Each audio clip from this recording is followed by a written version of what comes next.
வணக்கம் மக்களே, ஒரு நிமிஷம் இந்த வீடியோ பாருங்களேன்.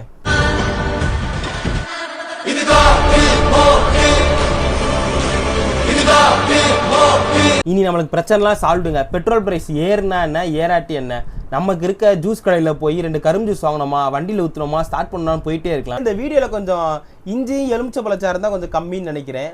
அப்பெல்லாம் யாரும் பண்ணிடாதீங்க. இல்லை சொல்கிற மாதிரி டேரெக்டாலாம் அந்த எத்தனால் பிளெண்டட் பெட்ரோலை வண்டியில் யூஸ் பண்ண முடியாதுங்க. சர்டைன் நார்ம்ஸ் இருக்குது. 2024 ஏப்ரலுக்கு அப்புறம் மேனுஃபேக்சர் ஆன வண்டியில் மட்டும்தான் அந்த E20 பெட்ரோலுங்கிற யூஸ் பண்ண முடியும். 1க்கு 2 தடவை உங்கள் மேனுஃபேக்சரிங் கன்ஃபார்ம் பண்ணிக்கோங்க, என் வண்டியில் E20 சப்போர்ட் ஆகுமா இல்லையான்ட்டு. ஏன் அப்படின்னா, இப்போ உங்கள் வண்டி வந்து E20 சப்போர்ட் ஆகாது, நான் E20 ஃபியூல் போட்டு யூஸ் பண்ணிட்டு இருக்கீங்கன்னா, E20 ஃபியூலில் மாய்ச்சர் கண்டென்ட் அதிகங்க.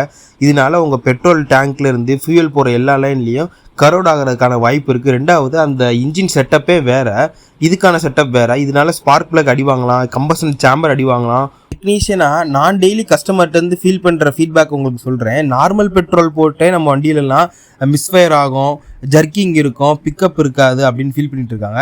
இதில் E20 வேறு போட்டோம் அப்படின்னா இன்னும் நம்ம வந்து ரொம்ப கஷ்டப்படுத்துகிற மாதிரி இருக்கும். அதனால் உங்கள் வண்டி வந்து அதுக்கு சப்போர்ட் பண்ணுதான் சொல்லி பார்த்துட்டு போடுங்க. ரேட்டு கம்மியாக இருக்குன்னு மட்டும் பார்த்து போடாதீங்க, உங்கள் நாம்ஸ் அதை பார்த்து போடுங்க. 2வது, க்ரீன் ஃபியூல்ஸ் நோக்கி போகிறது நல்லது தான், ஆல்டர்னேட் சோர்ஸ் சப்போர்ட் பண்ணுறது நல்லது தான். ஆனால் கவர்மெண்ட் வந்து அதுக்கேற்ற வண்டி ஃபஸ்ட்டு வந்ததுக்கப்புறம் நம்ம இந்த ஃபியூல்ஸை சப்போர்ட் பண்ணால் ரொம்ப நல்லாயிருக்குன்னு நினைக்கிறேன்.